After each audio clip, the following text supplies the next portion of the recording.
We have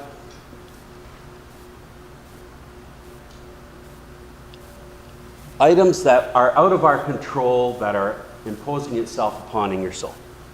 We have OPP contract that has increased 11% in 2013, and that's over 20% of our levy right now is already going to the OPP. The OPP costs are expected to increase by at least 8.5% in 2014, and I say 8.5%, and that's because the OPPA has does all the negotiations with the province. It's not our police force downtown here that does any of that negotiation. It's all with the OPPA and the province. And what the last contract had indicated was that the OPP would be the highest paid police force in Ontario. What's that mean to the town of Ingersoll?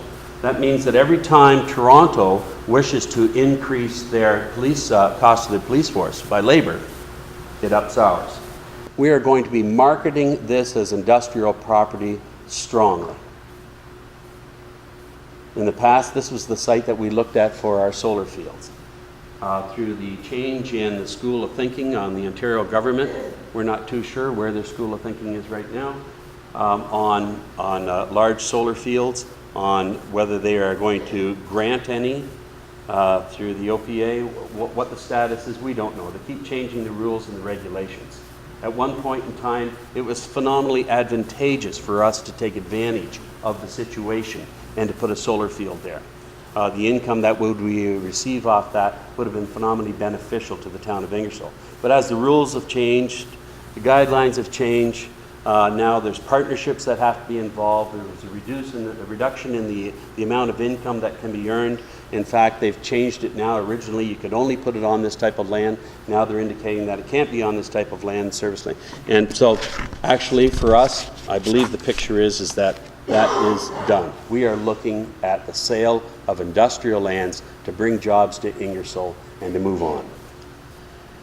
I'm not too sure if anybody's seen the signs coming into town. They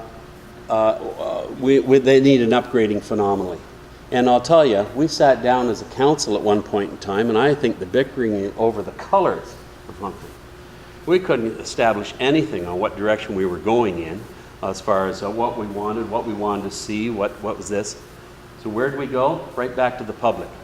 And a group was put together, and what they did was developed and presented to council last night the new branding. And the new branding will allow the town to move forward with relevant and consistent messaging. And it's a very nice, unique program that's going on. These are going to be the entrance signs coming to the town. Certainly we'll be able to have a welcome, and also we'll be able to slide in any of the information on boards to indicate what's coming up, what's happening in our town, so that the number of people coming in and out at the blink of an eye can see what's happening, that this is a live and active and fantastic town. And we have an unbelievably bright future. Why? Because I believe you have an administration that is very poignant and looking at the development on how we're going to proceed and how we're going to grow and what's going to make Ingersoll great over the next 20 years.